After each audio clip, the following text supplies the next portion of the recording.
Je vais vous raconter comment une barre chocolatée fondue a accidentellement changé votre façon de manger. Et tout a commencé dans un laboratoire de guerre. Ce que vous voyez là n'existait pas encore.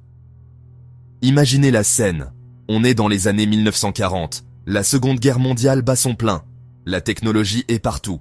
Un ingénieur autodidacte, nommé Percy Spencer, entre dans une salle radar. Pas une cuisine, pas un restaurant. Une salle radar. Il règle un énorme magnétron, le cœur du radar.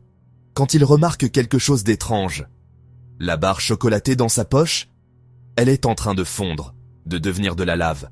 Pas de cuisinière, pas de feu. Juste une énergie invisible, faite pour repérer des avions. Si ça avait été moi, j'aurais blâmé la chaleur de l'été et je serais passé à autre chose. Mais Spencer fait tout le contraire.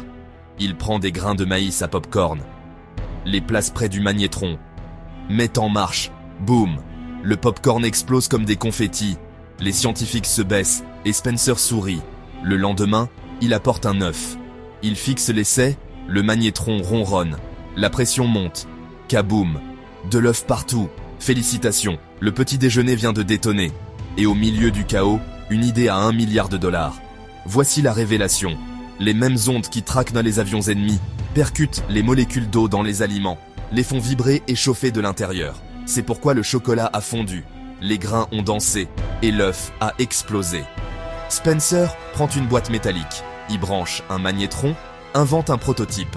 Pas de bouton, pas de joli ding, plus grand qu'un frigo, plus lourd que vos remords de gym, refroidi à l'eau et plus cher qu'une voiture.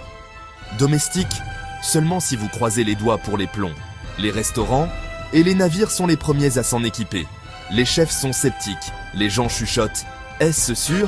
Est-ce que ça va me griller le cerveau? Spoiler, un micro-ondes, c'est un rayonnement non ionisant, comme les ondes radio.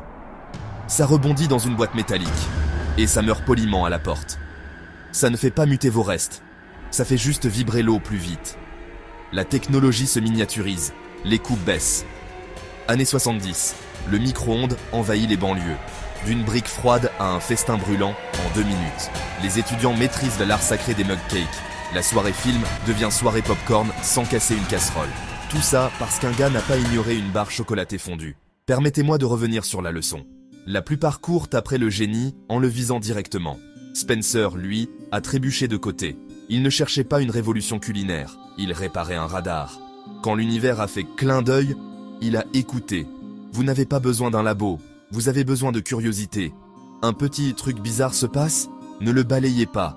Demandez-vous, qu'est-ce que ça peut faire d'autre? La pénicilline d'une boîte de pétri en désordre? Les post-it d'une supercolle ratée? Le verre de sécurité d'une fiole tombée? Les accidents ne créent pas les inventions. L'attention le fait. Mon défi? Pendant 24 heures, traitez chaque pépin comme un indice. Un goût bizarre? Vérifiez la température. Téléphone lent? Mesurez la batterie. Vous renversez? Observez comment ça sèche. Aujourd'hui, l'indice que vous ignorez pourrait nourrir plus vite, chauffer plus sûrement, ou fonctionner dans l'espace. Gardez les yeux ouverts. Continuez à vous demander pourquoi. Quand la vie chauffe, expérimentez.